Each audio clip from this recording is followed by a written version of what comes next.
This is how it can be, how bad it can be with one crash. One rig crash. It was a box. Had 10 emergency response folks around it that were trying to clean it up. This is about 3 miles back approximately.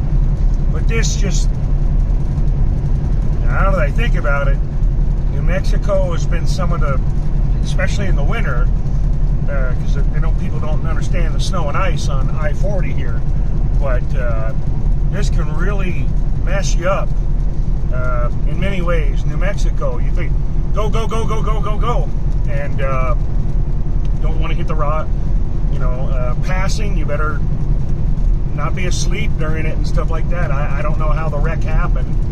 It had Toronto to Los Angeles on it, so the guys over the road got to be skilled somewhat. But this is how bad it can get.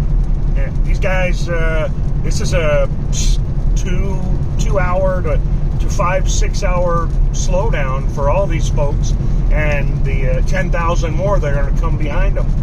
This was several miles, 6 miles, 7 miles of just backup.